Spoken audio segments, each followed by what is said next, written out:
temas na área do Direito Internacional do Trabalho. Temos connosco 3 palestrantes que vão fazer as suas intervenções de seguida. Não.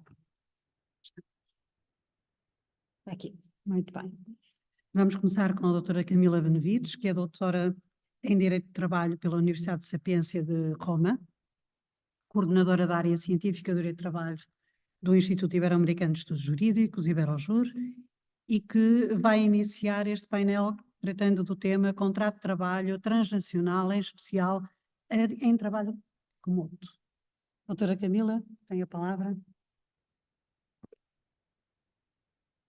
Muito obrigada. Eu quero iniciar agradecendo pela oportunidade de estar aqui, compondo essa mesa ao lado da professora doutora Maria Rosário, que é uma professora que eu admiro muito, e da minha colega Monique, pesquisadora, doutoranda também, que representam a força das mulheres no direito do trabalho.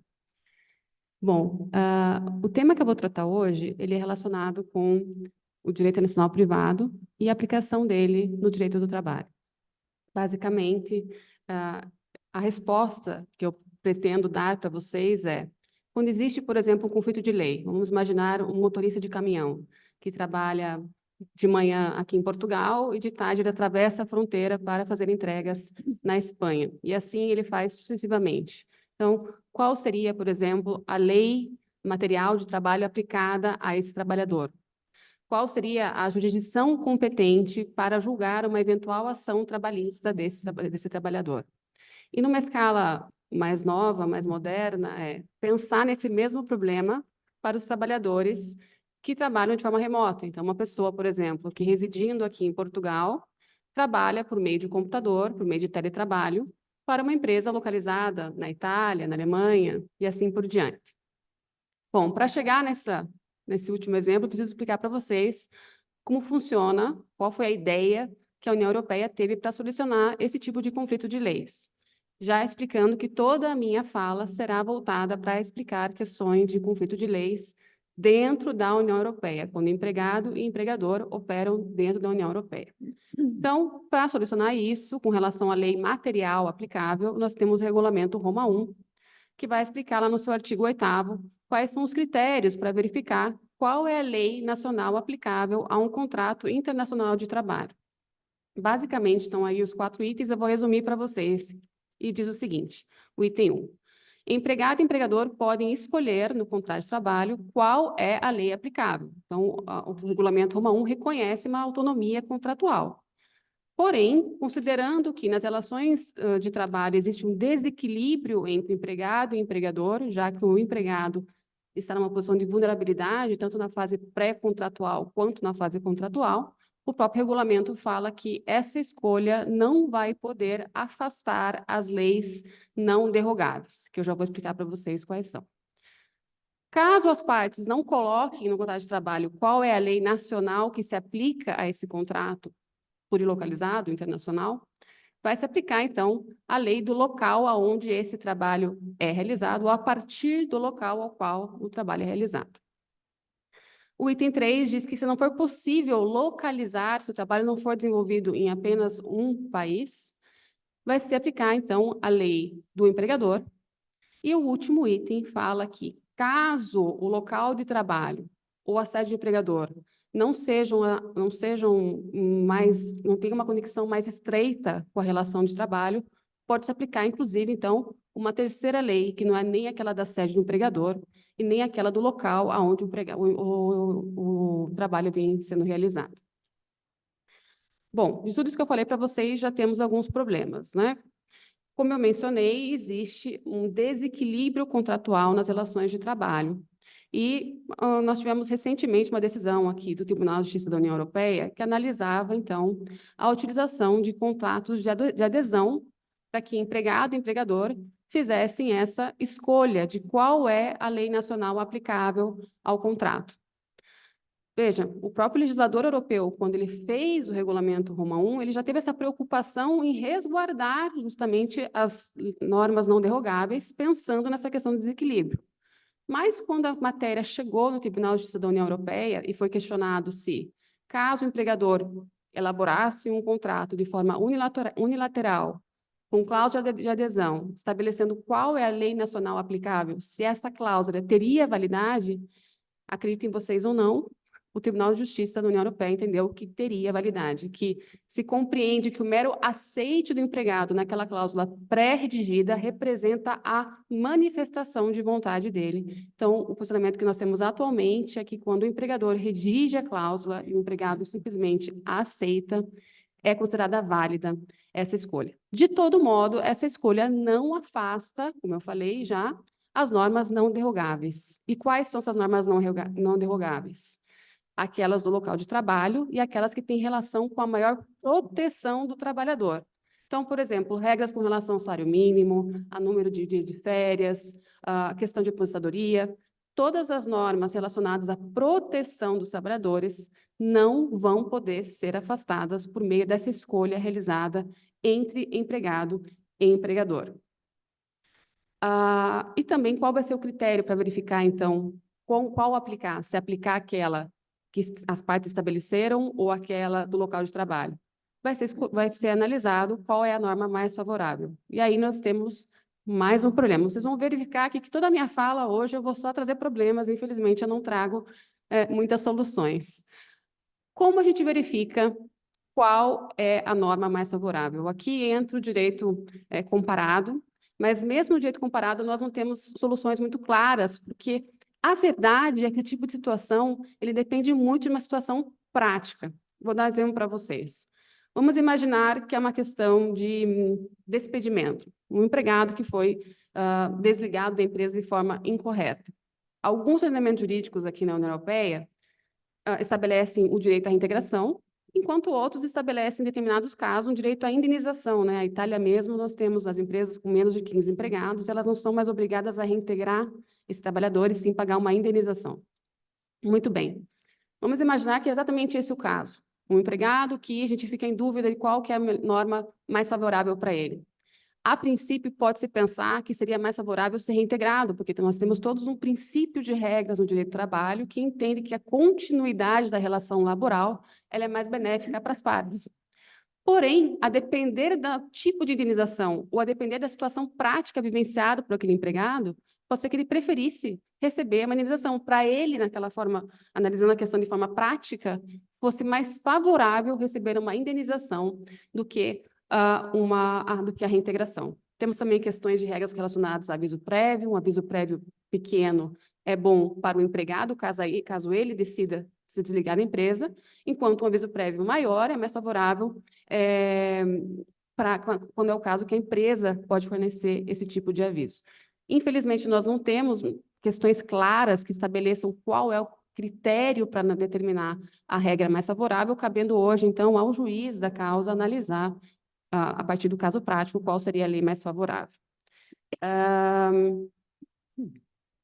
Mesmo quando o trabalho é realizado fisicamente, ou seja, quando o empregado se desloca em determinados locais, nós temos bastante dificuldade de verificar qual a lei é aplicável, embora eu tenha já apontado para vocês quais são os requisitos. Eu vou dar um exemplo aqui, que é um caso real de um contrato assinado em Luxemburgo, de um empregado que mora na Alemanha, e que todos os dias, a partir de uma empresa da Dinamarca, ele realizava diversas entregas, a maior parte na Alemanha, é verdade, mas ele acabava circulando por diversos países da União Europeia.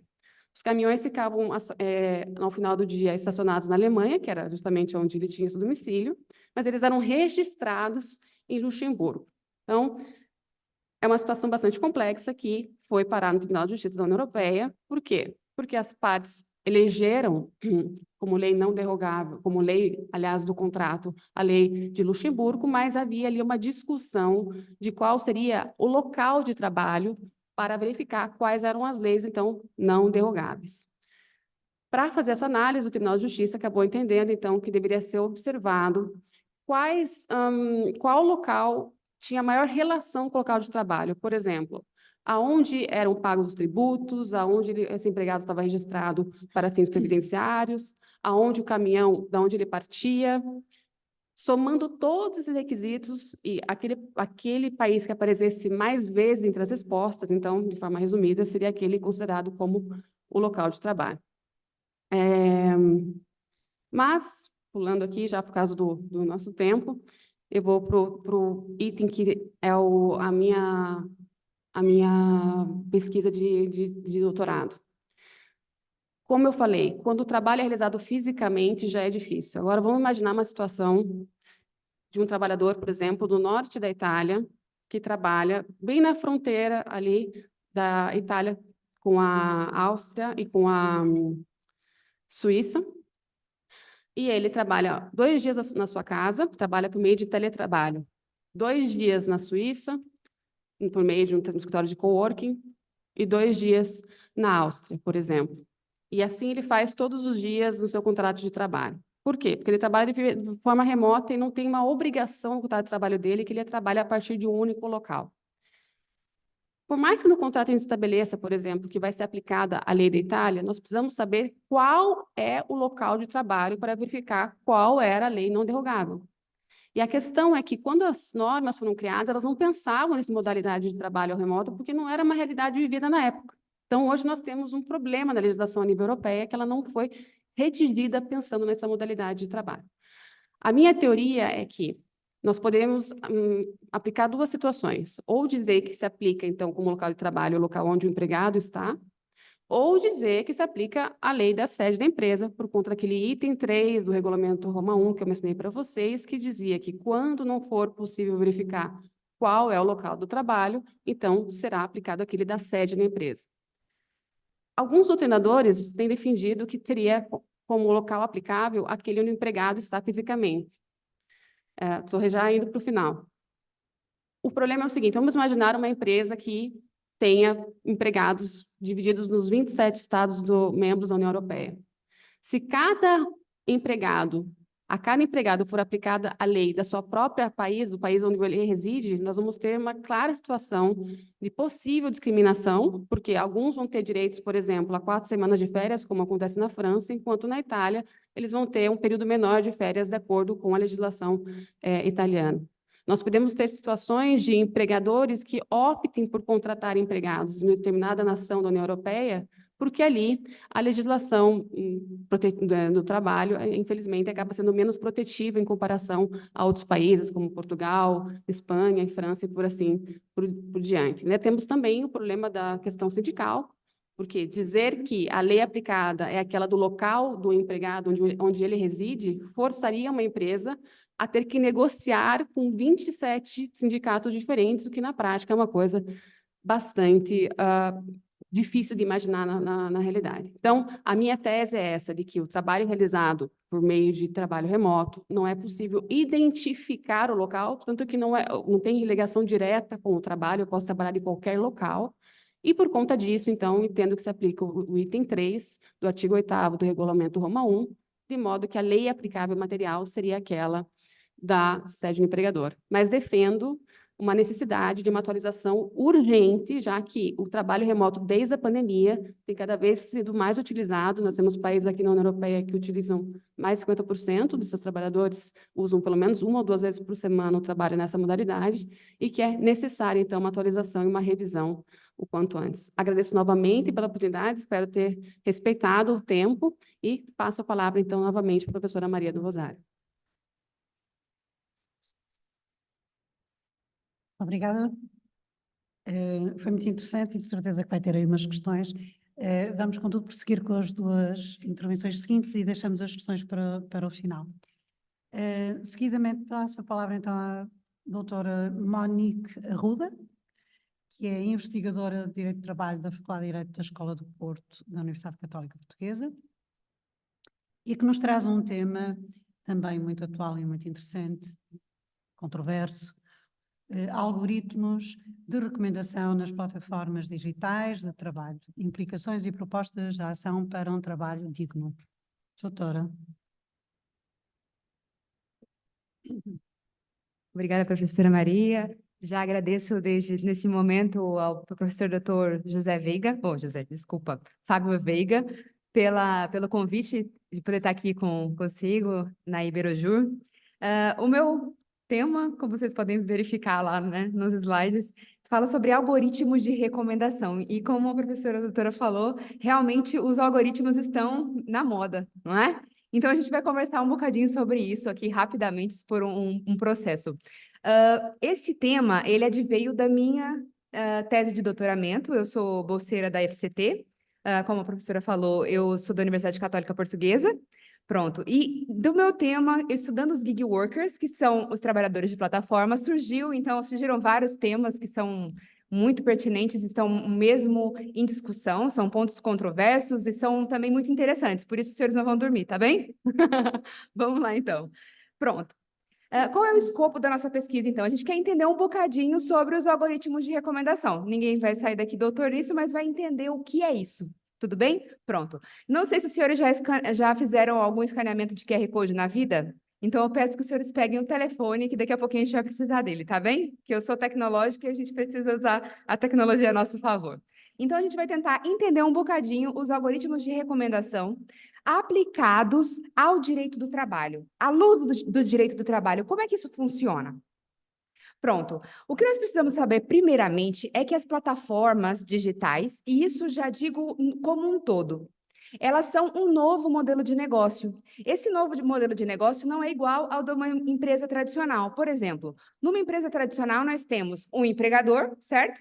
E o empregado. E o direito do trabalho foi construído exatamente em cima disso. Nós falamos que é uma relação bilateral, né? Temos apenas o empregado e o empregador. Qual é o problema das plataformas digitais de trabalho? É que nós temos mais de dois polos. E ela veio bagunçar a relação que nós conhecíamos como atividade de trabalho. E quais são as características dessas plataformas digitais? Elas são um modelo disruptivo, ou seja, quebraram completamente aquilo que a gente conhecia por relação de trabalho. Eu não tenho mais um empregado e tenho um empregador estranho, que a gente vai verificar um bocadinho sobre esse empregador estranho. Pronto. Além disso, vamos aqui raciocinar comigo. Ali a gente tem um esquema, eu peço perdão porque está em inglês, porque essa figura, né, é de um trabalho. O que acontece? Olhem lá para a figura. Em cima, nós temos a plataforma bem ao centro. Conseguem perceber?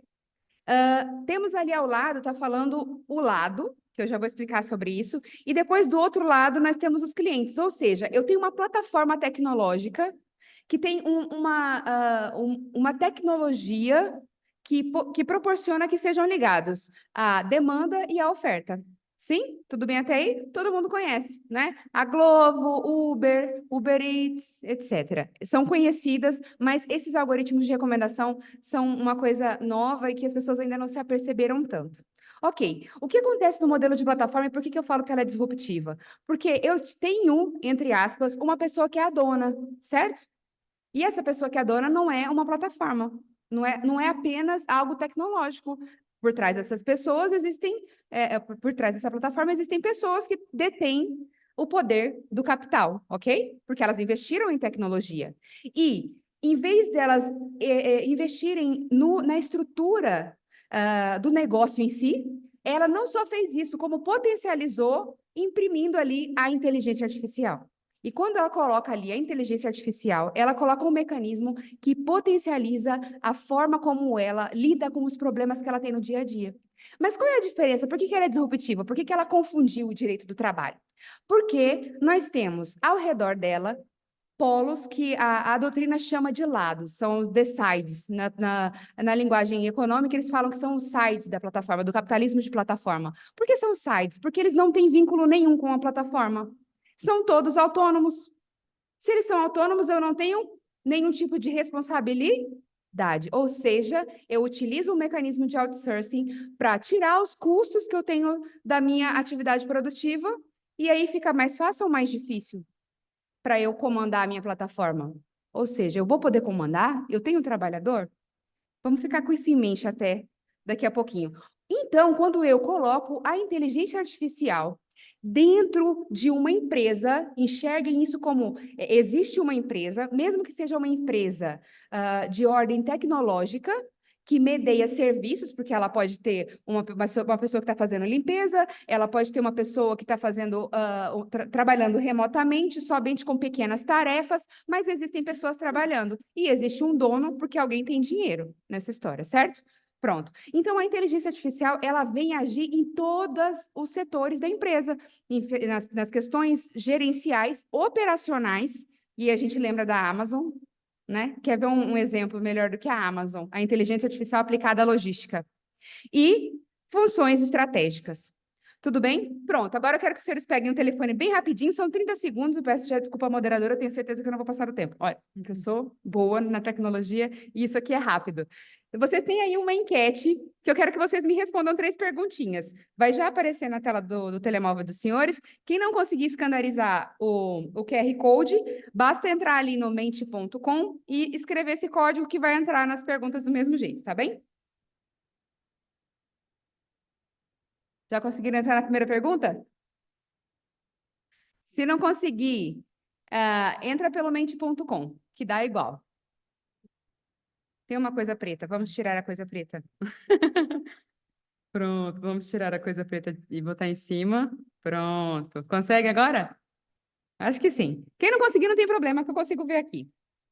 Certo? Vamos lá. A primeira pergunta, só para a gente não atrasar muito, é mesmo para a gente ter uma compreensão, assim, para que vocês saiam daqui entendendo alguma coisa sobre algoritmos de recomendação. Tá bem? Combinado? Pronto.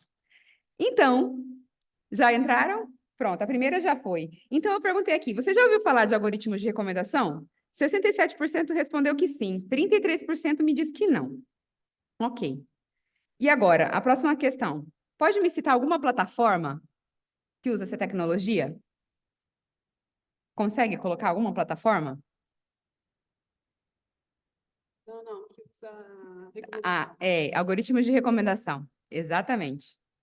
Vamos lá. Eu vou abrir aqui rapidinho e vou colocar na enquete para vocês enxergarem, senão não tem graça, né? Vamos lá ver. Já estão a responder aqui. Facebook, Uber, Amazon e mais.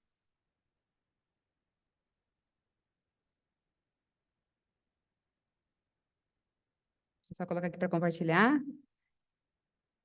A primeira já foi. E vamos para a última questão, que é... Pronto, última. Ok, então me responderam aqui. Pode me citar alguma plataforma que conheça, que utilize essa tecnologia? YouTube, com certeza. Uber, com certeza. Amazon, Facebook, Moveit. Ninguém lembra daquela plataforma preta que tem, assim, uns vídeos que a gente fica o dia todo enrolando? O TikTok? O TikTok tem algoritmos de recomendação. Muito bem. Pronto. Para a gente dar continuidade, então, só para a gente não se atrasar. E a última pergunta, então, era... Deixa eu só passar aqui. Pronto. Coloque para mim verdadeiro ou falso. A Uber utiliza algoritmos de recomendação para aumentar a produtividade dos trabalhadores? Sim ou não? Eu já vejo umas cabecinhas ali positivas na audiência. É exatamente isso, sobre o que a gente vai falar agora. Certo? Então, agora, entrando na questão mesmo dos algoritmos de recomendação, ali tá as respostinhas de vocês, 100%, todo mundo sabe disso, não é? Agora a gente vai entender um pouquinho por quê. Deixa eu puxar a coisa preta, que o Dr. Fábio falou para baixo, para não atrapalhar a nossa vida. E nós vamos conversar um bocadinho sobre os algoritmos de recomendação. Então, o que são esses algoritmos de recomendação? Bom, os algoritmos de recomendação, e a gente já fez aqui a nossa enquete, eles são parte da inteligência artificial. Ou seja, pensem que dentro da inteligência artificial eu tenho vários mecanismos que eu posso modificar. O algoritmo de recomendação nada mais é que uma dessas coisinhas que eu posso modificar. Qual é a diferença do algoritmo de recomendação para o algoritmo comum? Ele tem uma função. Qual é a função dele? Recomendar. Ou seja, o algoritmo de recomendação, ele traz algumas coisas para potencializar o funcionamento de uma plataforma, e quando ele potencializa isso, a pessoa interage mais com a plataforma. E o que acontece, então, para que eu uso os algoritmos de recomendação? Justamente para aumentar a interação com o meu usuário, ou seja, imaginem, se eu tivesse o TikTok e não tivesse algoritmo de recomendação, eu colocaria, vamos supor, eu gosto muito de esportes, de desporto, gosto muito de CrossFit. Então, se você entrar no meu Instagram, vai ter só CrossFit na minha linha do tempo, exatamente. Então, se eu não tivesse algoritmos de recomendação, aquilo ia começar a ficar chato, ficar boring. E aí, aquilo eu ia ficar lá muito tempo? Não. E do que essas plataformas geralmente sobrevivem? Elas sobrevivem de venda cruzada. Você pega um produto e ela, opa, eu vou colocar mais produtos desse aqui que eu sei que você vai consumir. Ou ela ela vive também de anúncios, ela vive de curtidas, ela monetiza. Então, o que acontece? O algoritmo de recomendação é mais uma ferramenta que a inteligência artificial trouxe para que a gente possa lucrar mais na nossa plataforma. Mas qual é o problema disso, gente? E aqui eu trouxe um exemplo para vocês. A Netflix foi uma das primeiras a utilizar o algoritmo de recomendação. Inclusivamente, ela tem estudos, ela tem uma base de researcher, e nós temos o NRE, que é o Netflix Recommendation Engine. Ele serve para quê? Justamente, quando você escolhe um filme, ele não fala assim, essa sugestão é boa para você. Ok, é exatamente isso. Na plataforma de trabalho, nós temos a mesma coisa. Só que é a mesma coisa, mas com uma aplicação diferente. Porque quando eu utilizo um algoritmo de recomendação, por exemplo, na Uber, quando eu pego um motorista, e vocês sabem que a Uber ela é completamente disruptiva, assim como as outras plataformas, por quê? Eu tenho, além de tudo, eu ainda tenho os preços que são dinâmicos, certo? Então, eu vou já dar um exemplo para vocês aqui. Eu tenho um preço dinâmico aqui na zona da Baixa do Porto, e aí na minha telinha da minha aplicação vai aparecer uma zona vermelha, certo? Nessa zona vermelha é onde eu vou ganhar mais dinheiro. Só que eu poderia não ter nada na plataforma. Mas o que eles fizeram? Os engenheiros pensaram o seguinte, opa, eu vou colocar aqui um pop-up. E se entrar um pop-up aqui na tela, a pessoa vai ver, não vai? Quando chega uma mensagem para você, você não vê no seu telemóvel? É igualzinho para os trabalhadores. Qual é o problema disso? É que nós acabamos por influenciar ainda mais, porque pensem comigo, eles já são geolocalizados. Todos os dados que eles... todo o momento, desde o momento que eles entram na plataforma online, quando eles saem, o que eles fazem é tudo muito mais observado e controlado do que um trabalhador normal. Vocês concordam comigo? Porque um trabalhador normal, por mais que ele tenha câmeras em alguns locais que são permitidos, ele não vai ter, assim, o momento que eu sentei, o momento que eu digitei uma letra, o momento, entende? E a plataforma tem tudo isso. Mas, além disso, elas ainda têm o algoritmo de recomendação. Ou seja, você pode trabalhar, você já está sendo monitorado, mas eu vou te dar mais um incentivo. E o algoritmo de recomendação entra como esse incentivo. Ele também é uma das formas de a gente gamificar o trabalho. O que é gamificar? Eu vou tornar inicialmente o trabalho um pouquinho mais interessante e vou te dar uns incentivos. Quem é que ganha com isso, senhoras e senhores? A plataforma. Quem é que perde com isso? Os trabalhadores. Inclusivamente, esse aumento das tarefas que eles têm que praticar e tudo mais, isso gera... O serviço, naturalmente, ele já gera na pessoa prejuízos a nível de saúde e de segurança no trabalho, nós sabemos disso, a gente vê isso no dia a dia. Se a gente abrir a porta aqui da universidade, a gente vai verificar nossos colegas andando de bicicleta, andando de motocicleta, correndo de um lado para o outro, e tudo isso gera prejuízos para as pessoas. Então, nós temos uma faca de dois gumes. Temos, sim, confiança, eficiência, aumento de produtividade, precisão, escalabilidade, ok, a nível de plataforma. Mas, ao mesmo tempo, eu também posso ter discriminação. Por quê? Porque esses algoritmos de recomendação, imagina, eu não falei que eu gosto muito de desporto? No meu Instagram só tem desporto, certo? Agora eles estão melhorando um bocadinho mais os algoritmos de recomendação. Então, começa a aparecer umas coisas interessantes para mim. Perceberam que, não sei quem mexe um bocadinho em social media, vai perceber isso. Aí eu falo, olha, isso aqui também é legal. E fico lá mais tempo. E isso eu estou dando mais dinheiro para a plataforma, porque eu compro mais, eu tenho mais adesão a outras coisas análogas. Pronto, isso gera atividade do utilizador. No caso das plataformas de trabalho, o que pode acontecer? É uma discriminação, ou seja, a gente chama de efeito bolha. Eu sei que aquele trabalhador sempre vai responder ao meu chamado. Então, eu não vou mais dar uma oferta para ele, vá para a zona vermelha para você ganhar mais 20 euros de bonificação. Ou, vá para a zona tal, porque eu tenho um multiplicador quádruplo. Entende? Você vai ganhar 4 vezes mais. Não, eu sei que ele vai sempre responder, então, ok, eu vou só colocar aqui uma bonificaçãozinha, que eu sei que ele sempre vai apertar ok, porque ele verifica o meu comportamento. Pronto. Então, o que eu sugiro já indo para as minhas conclusões? É que é possível, gente, existir uma gestão algorítmica que seja transparente e de ponta a ponta, do início ao fim? É possível. E já existem estudos sobre esse assunto.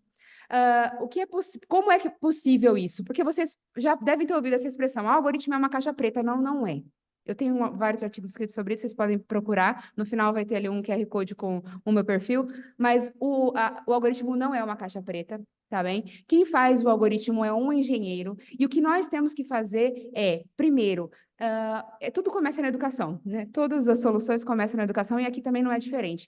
Então, o que nós precisamos hoje é conscientizar, primeiramente, os engenheiros que vão fazer isso, porque qual é a diferença da plataforma para uma empresa tradicional? As minhas estratégias, elas são as mesmas. A diferença é que ela é potencializada, ela é melhorada com dados. É a data-driven decision making, ou seja, eu não tenho mais aquele achismo, eu acho que vai ficar bom, vou testar. Não, eu tenho dados e os algoritmos leem esses dados com uma capacidade que nós não temos, e isso é muito bom para o negócio. Mas a gente também precisa fazer ficar, pelo menos, bom para o trabalhador. Então, o que eu sugiro é que nós que a gente eduque esses programadores para que eles tenham a consciência de que eles estão mexendo com vidas humanas, que não é somente uma plataforma. E, além disso, eu também sugiro que a gente crie as regras de governança. A gente já tem uma diretiva da União Europeia que já foi colocada, os países vão ter que subscrever, vão ter que... não é ratificar, é aquela outra. Pronto. Enfim, mas eles vão ter que transpor, obrigada, vão ter que transpor. A gente já tem aqui em Portugal uma legislação protetiva que tem uma presunção de laboralidade para os trabalhadores de plataforma. Também é necessário, a nível mesmo da tecnologia, é possível que a gente faça um pré-processamento dos algoritmos e um pós-processamento. E assim eu consigo diminuir o vício, diminuir o bias. Certo? E isso também ajuda. E, além disso, pedir também a colaboração dos trabalhadores. E a gente já tem estudos sobre isso, de algumas... infelizmente, ainda são plataformas muito pequenas que abrem essa oportunidade para os trabalhadores participarem do momento de criação do algoritmo, de dizerem ali, olha... Assim a gente pode fazer e fica melhor para vocês e para nós. Ou seja, é possível haver uma relação ganha-ganha também nesse tipo de trabalho. E a gente minimamente ofereceu um trabalho digno para esses trabalhadores. Eu já agradeço pela atenção. Acredito que não tenham dormido. E aí fica meus contatos. Obrigada. Muito obrigada, professora Monique. Uma intervenção também muito interessante. As duas, aliás, têm em comum um desafio para a solução de todos esses problemas, que era uma lei europeia, não é? Nós vamos caminhar a passos largos para isso, porque com leis internas, mesmo as diretivas sendo transpostas, criam sempre alguns problemas, se calhar são áreas em que temos que avançar um pouco mais. Eu passava agora para a nossa terceira intervenção, a doutora Lara Cachico, suponho que esteja online. Sim, professora, estou. Conseguem me ouvir bem? Sim. Então, a doutora Lara Cachico é professora doutora de Direito do Trabalho na Universidade Estadual do Paraná, Brasil, e traz-nos um tema sobre catástrofes climáticas, o trabalho digno sob a perspectiva do direito à cidade e os casos Brasil-Holanda. Bem-vinda. E passo-lhe de imediato a palavra. Muito obrigada. Eu que agradeço. Inicialmente, gostaria de agradecer o convite feito pelo professor Fábio Veiga, que com muita maestria organizou com sua equipe esse encontro internacional de direito internacional, e dizer que é uma honra e alegria participar desse evento, especialmente nessa mesa formada por mulheres que estudam e discutem o direito do trabalho, e também por poder falar desse tema tão caro ao direito do trabalho, que são os impactos das catástrofes climáticas ao trabalho digno, principalmente nesse momento em que o Brasil, no Rio Grande do Sul, sofre com a maior catástrofe climática em extensão já vivida pelo Estado. Nós sabemos que o Rio Grande do Sul teve uma situação semelhante na década de 40, mas neste momento, em 2024, nós já passamos em extensão a catástrofe ali que foi vivida pelo Estado. Eu vou dividir a minha fala em 3 momentos. Inicialmente, eu vou falar sobre o contexto, por que estamos falando disso, vinculado ao direito do trabalho. Depois, vou falar com vocês a respeito do que a gente espera para o futuro e o que nós temos agora para tentar solucionar ou minimamente reduzir os danos aí dessa situação quando a gente pensa sobre o âmbito do trabalho. Primeiro, vamos lá entender o que está acontecendo aqui no Brasil, o que aconteceu no Rio Grande do Sul. 27 de abril, Santa Cruz do Sul, nós começamos com fortes chuvas nas regiões do Vale. Sem parar, essas chuvas se estenderam por mais de 10 dias, sobrecarregando as bacias do rio Taquari, Caí, Pardo, Jacuí, Sinos e Gravataí. Esses rios transbordaram e a água invadiu o município, arrasando as cidades. A água não levou apenas casas, ela levou vidas e ela levou a história das pessoas. Como esses rios eles são interligados, as águas das bacias chegaram no Guaíba, em Porto Alegre, a Lagoa dos Patos, em Pelotas e em Rio Grande, que também transbordaram. Inundaram os municípios, tiraram as famílias das casas. A água chegou até onde nunca havia chegado. Há quase um mês, nós permanecemos com locais com mais de 1 metro de água. A região da Serra também sofreu o impacto da chuva, mas em razão dos deslizamentos das terras.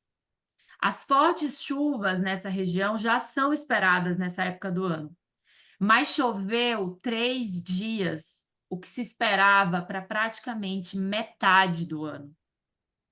A massa de ar quente que estava no sudeste impediu que a frente fria avançasse e chovesse nos demais estados. Então, choveu tudo no Rio Grande do Sul. Quando a gente olha para os centros urbanos que passaram e que ainda estão passando há quase um mês por essa situação, nós percebemos que as pessoas estão alocadas em áreas de extremo risco. E quando o direito olha para isso, a gente olha para isso sob a perspectiva do direito à cidade. O direito à cidade é esse direito que a gente pode compreender como um direito guarda-chuva, capaz de abarcar tantos outros direitos. E é aí que a gente vai perceber que o direito do trabalho também está protegido. O direito à cidade ele tem basicamente 2 dimensões. A dimensão filosófica política, que foi a dimensão desenvolvida pelo filósofo marxista Henri Lefebvre. Essa dimensão ela compreende o direito à cidade como direito à vida urbana, aos locais de encontro e de troca que permitem o uso pleno do espaço urbano. E a dimensão jurídica, que foi desenvolvida aí ao longo dos muitos anos por inúmeros documentos internacionais, como a Declaração Universal dos Direitos Humanos, em 48, o Pacto Internacional dos Direitos Econômicos, Sociais e Culturais, em 66, a Conferência das Nações Unidas sobre Assentamentos, em 76, e até mesmo a nossa própria Constituição, que a gente já começa a identificar, a Constituição brasileira, né, de 88, que a gente identifica o direito à cidade. Essa dimensão jurídica que foi desenvolvida, ela compreende que o direito à cidade é o direito ideal de uma cidade para todos. O direito que garante a igualdade do uso e do desfrute das cidades e dos assentamentos humanos. É o direito que busca promover a integração para garantir a todos os habitantes, tanto dessas gerações como das futuras, sem qualquer tipo de discriminação, que eles possam usar, que eles possam criar cidades justas, seguras, e é por isso que faz todo sentido essa discussão sobre a perspectiva do direito à cidade, saudáveis, acessíveis, resilientes e sustentáveis. E que essas cidades elas tenham a finalidade de promover a prosperidade e a qualidade de vida para todos. Dentro dos direitos que estão abarcados pelo direito à cidade, e que contribuem para que essa cidade prospere e que garanta qualidade de vida, está o trabalho digno. E em meio à situação que a gente tem vivido no Rio Grande do Sul e que o mundo já viu em tantos outros locais, a pergunta é como que a gente pode garantir a manutenção, a sobrevivência e a dignidade do trabalhador em meio a centros urbanos que estão tão despreparados para conviver com o meio ambiente. Os nossos centros urbanos não estão preparados para conviver com a natureza. E aí é que eu começo a segunda parte da minha fala, te dizendo que o que a gente espera para o futuro é que nós tenhamos cidades que tenham um desenho inteligente às águas. Guarde esse nome comigo. Um desenho inteligente às águas. Essa ideia, essa perspectiva, ela surgiu de outras duas. Inicialmente, nós falávamos sobre cidades sensíveis às águas. Depois, nós passamos a falar sobre cidades esponja. E hoje, a gente avança nesse conceito para falar de desenho inteligente às águas. Então, vou com você compreender rapidamente essas três perspectivas: cidades sensíveis, cidades esponja e desenho inteligente às águas. Esse último conceito foi aplicado magnificamente bem em Roterdã, na Holanda, e é por isso que eu trato essa cidade como um exemplo do que seria uma cidade que compreendeu que nós precisamos conviver com o meio ambiente. Nós precisamos conviver e conviver bem com o meio ambiente. Quando a gente fala inicialmente de cidades sensíveis às águas, a gente fala de um desenho urbano que considera a engenharia das águas. E que esse espaço urbano ele tem que ser multifuncional.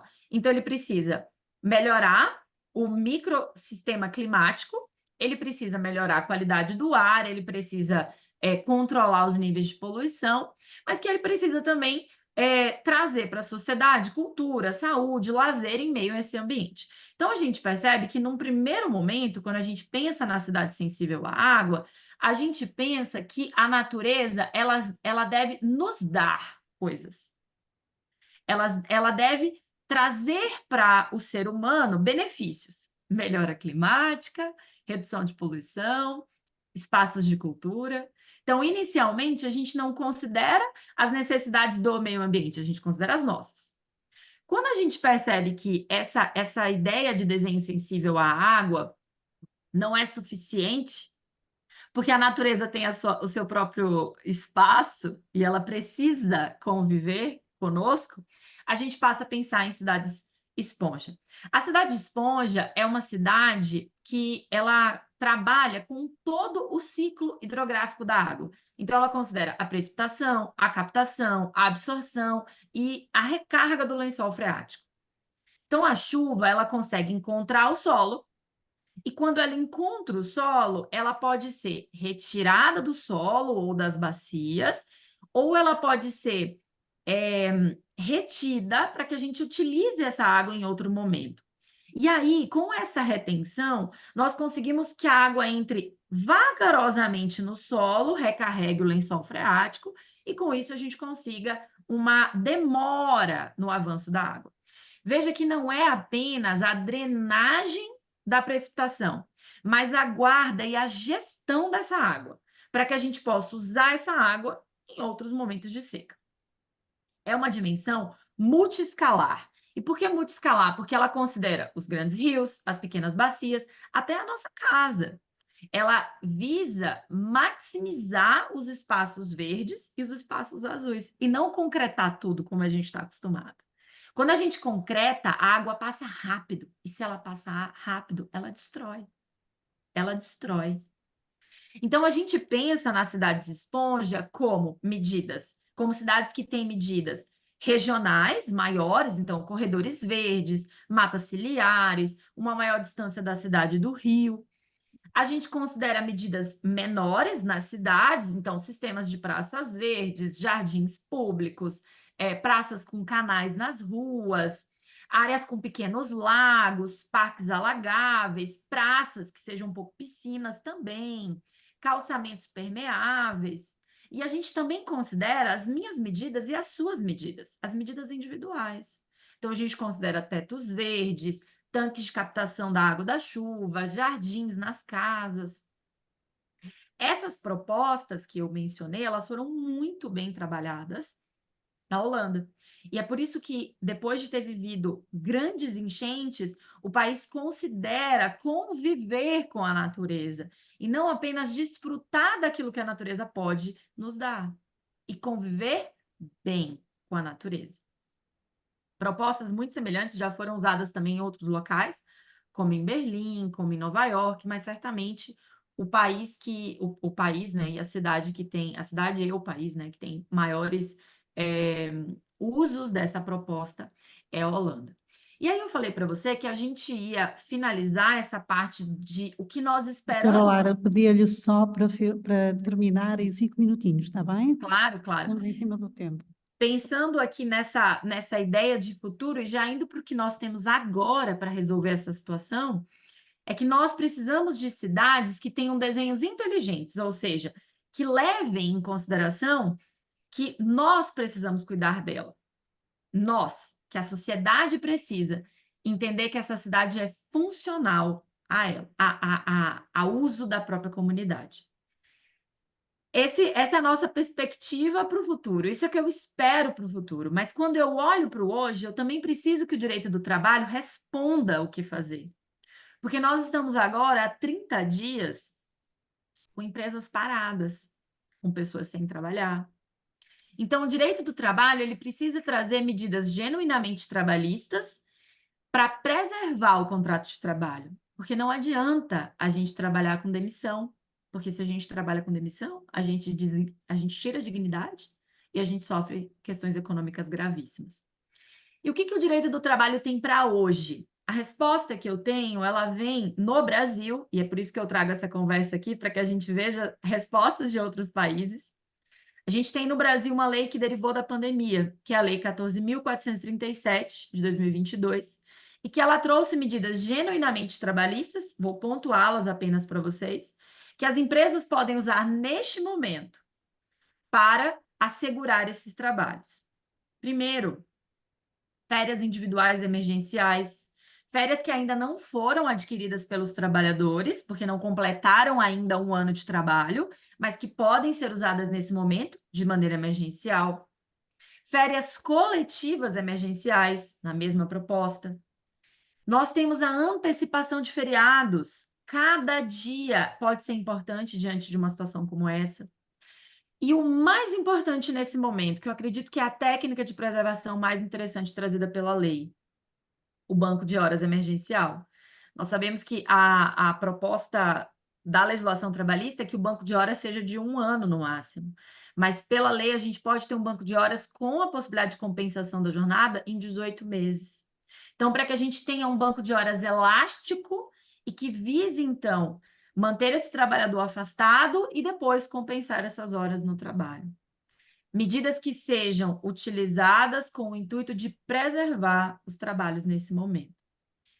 O que nós esperamos é que o direito traga soluções para que nós possamos passar por esse momento, utilizando medidas em conjunto, ambientais, trabalhistas, tributárias, pensando em redução de pagamento de FGTS nesse momento, postergação, mas que a gente possa passar por essa situação e garantir a dignidade do nosso trabalhador nos grandes centros urbanos. Muito obrigada. Obrigada.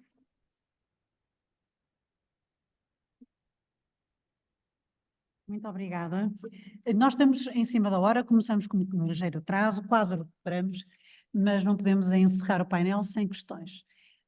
Já alguém está ali levantando a mão, portanto eu passava imediatamente à fase das questões.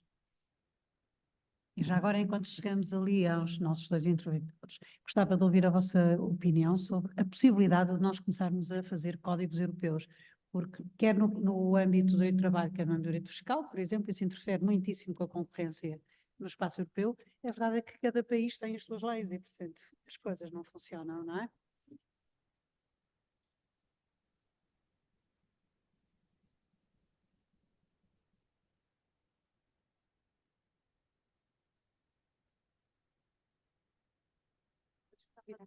Ok. Bom, parabéns. Adorei as apresentações. Muito obrigada pela informação. Esta pergunta é para a Monique, porque tenho um colega doutorante na Universidade da Genebra que está a tratar também o tema de algoritmos e da inteligência artificial. Só que no caso que eu tinha ouvido, é parecido, e queria também perguntar a tua opinião nisto, é porque certamente, como falaste, o algoritmo de recomendação pode ele utilizar técnicas de captação para ter retenção de atenção da pessoa, controle, monitorear, e ao fim são efeitos invasivos, que vão ter também uma influência na liberdade de eleição da pessoa, e incluso na saúde mental, em certos casos.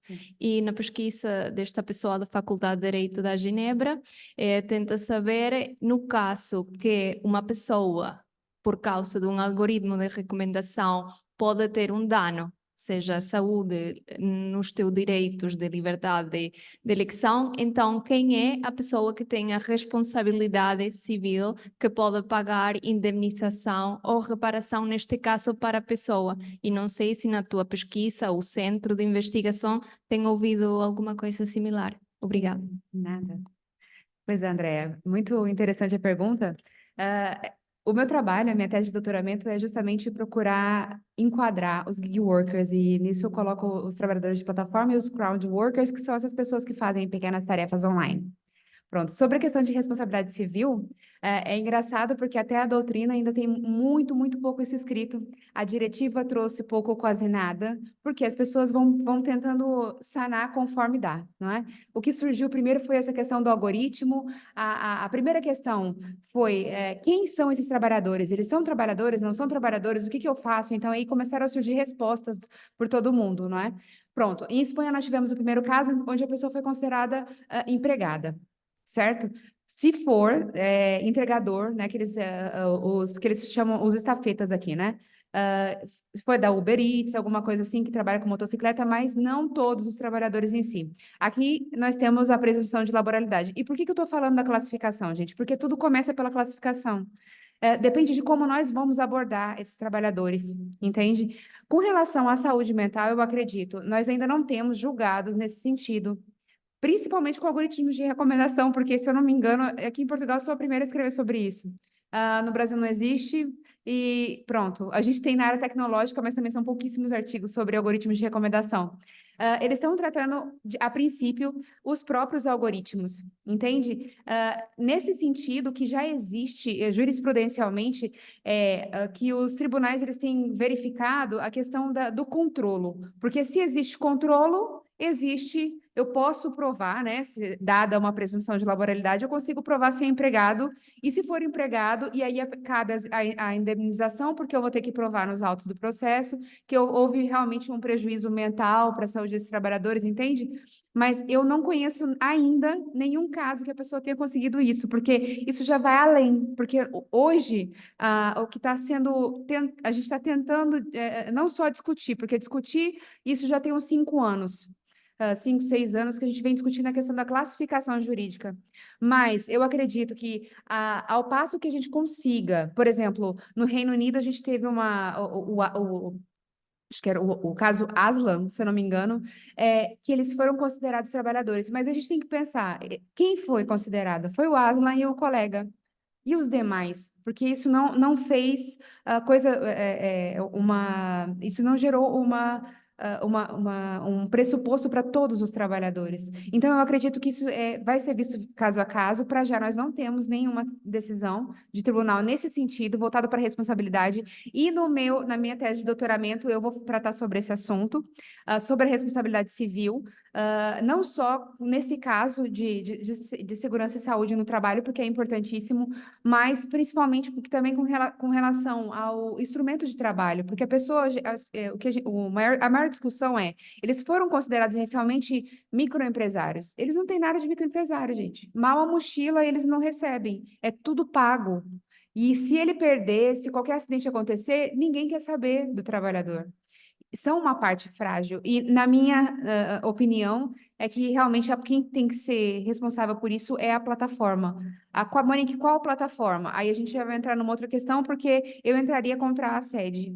Mas a gente tem problemas a nível processual de onde é que eu vou entrar com a ação, quem é a plataforma. Inclusivamente, a gente teve um caso em Portugal, que foi o primeiro caso de Lisboa, que houve um problema no processo, quer dizer, a questão do mérito teve prejuízo, porque colocaram no processo que era se eu não me engano, era Uber. Colocaram a Uber e não colocaram, e colocaram outra localidade. E como tem a questão é a cidade onde a pessoa trabalha, qual é a Uber? Entende? Então, é uma questão muito complexa, mas eu acredito que quando for avaliado, por ser uma questão que trabalha a fragilidade do trabalhador, com certeza vai haver esse caso de indemnização. Espero ter respondido. Bem rápido. Professora Camila. E a professora no Rio Grande do Sul, o Lara. nome? Lara. Lara. É paranaense, desculpe, porque eu morei há 20 anos lá em Porto Alegre e pensei que... Muito bem. Camila, sua tese, com todo respeito, é maravilhosa. Eu acho que se identificar uma justificativa, nesse caso, para, vou usar uma palavra, uniformizar, né, um critério, no caso aí, para saber o local a ser identificado, eu acho importante. E o que me parece é que você sinaliza que o princípio seria o da igualdade, né? Ou seja, você tem que equalizar, porque senão haveria injustiças, né? Aqueles poderiam se beneficiar mais do que outros. Sempre quando se fala em princípio da igualdade, nós lembramos do princípio da liberdade, né? Sopesar isso daí é uma tarefa de muita sensibilidade, né? Eu não sei se na sua tese você faz isso.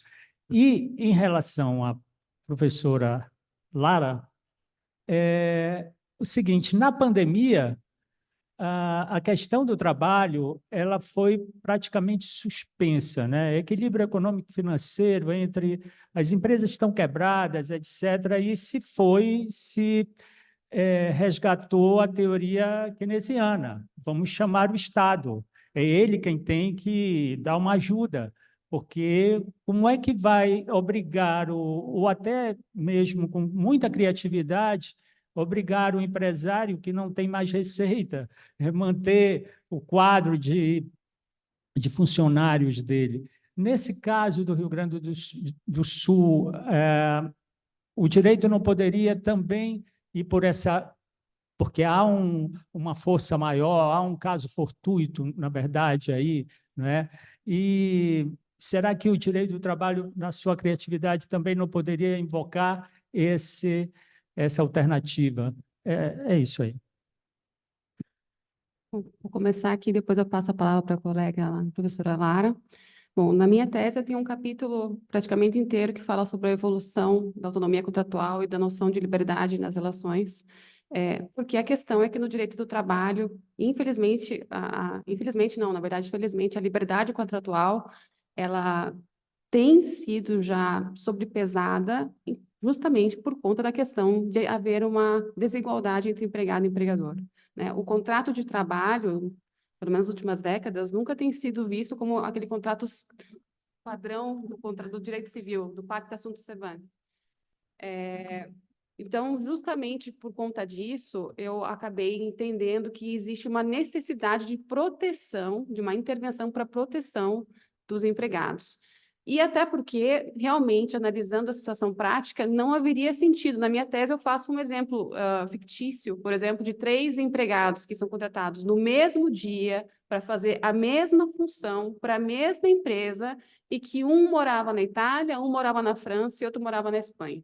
E eu vou demonstrando durante a minha tese as diferenças que haveria em remuneração, em direitos, se fosse aplicado a entendimento que o local de trabalho é o local físico. A única coisa que eu tenho que ressaltar, que talvez na minha fala eu não tenha ressaltado naquele momento, é que eu, assim como o Regulamento Roma 1, artigo 8º, reconheço a autonomia contratual prevista no item 1º, ou seja, empregado e empregador têm liberdade para escolher qual é a lei que vai ser aplicada. A única coisa que, ao meu entender, aquelas normas não derrogáveis, que são justamente aquelas do local de trabalho, ao meu ver, devem ser a da sede do empregador, por diversos motivos, mas principalmente para que seja respeitada a igualdade entre os trabalhadores de uma mesma empresa. Agora eu passo a palavra ali. Clara? Muito obrigada. Me perdoe que eu não peguei o nome da pessoa que me fez essa pergunta. É o Sérgio. Sérgio. Professor, muito obrigada pela pergunta, é uma pergunta muito pertinente. A lei que eu pontuei, que foi a lei de 2022, que veio logo após a pandemia, ela tem a previsão de que o Poder Executivo ele pode criar medidas tanto nacionais quanto regionais relacionadas à manutenção do emprego e da renda em situações de calamidade pública. Então, é uma lei que veio para trazer essa possibilidade de utilizá-la no momento futuro. Então, existe sim a possibilidade de que nós acionemos o Poder Executivo para ele publicar medidas provisórias, assim como a gente teve na pandemia, ou portarias, se a gente pensar nessas medidas vindas, então, do Ministério do Trabalho, relativas ao direito do trabalho, trazendo, então, possibilidades, assim como veio na época da pandemia, redução do salário e da jornada, com complementação pelo benefício emergencial, que foi algo que nós tivemos ali na pandemia. Um exemplo que eu dei rápido ao final, que também é uma possibilidade considerando questões financeiras, a postergação do recolhimento do FGTS é uma possibilidade. E a terceira possibilidade, que também pode vir, é a suspensão dos contratos de trabalho com a substituição integral pelo benefício emergencial. Então, são 3 medidas que podem vir, sim, a serem aplicadas nessa situação do Rio Grande do Sul. O que eu só coloco em xeque que nós precisamos pensar? O Rio Grande do Sul está quebrado. Já era um estado com graves problemas financeiros e agora o Rio Grande do Sul está quebrado. Então, não devemos esperar, penso eu, que essas medidas que são financeiras, aí elas são um pouco tributárias e um pouco trabalhistas, elas venham do governo estadual. Nós precisamos esperar que essas medidas venham do governo federal. Porque, de fato, neste momento, as empresas estão quebradas, mas o governo também está. Então, temos essas medidas sim, essas possibilidades estão previstas em lei, mas aí elas já são, elas só podem ser implementadas pelo Poder Executivo, já não seriam mais medidas propriamente jurídico-trabalhistas. Muito obrigada. Muito obrigada. Parece que não há mais questões e por isso eu convidava todos para um breve intervalo e para um coffee break e os trabalhos continuarão depois sobre a magnífica orientação da professora Camila. Até já então. Muito obrigada, até já.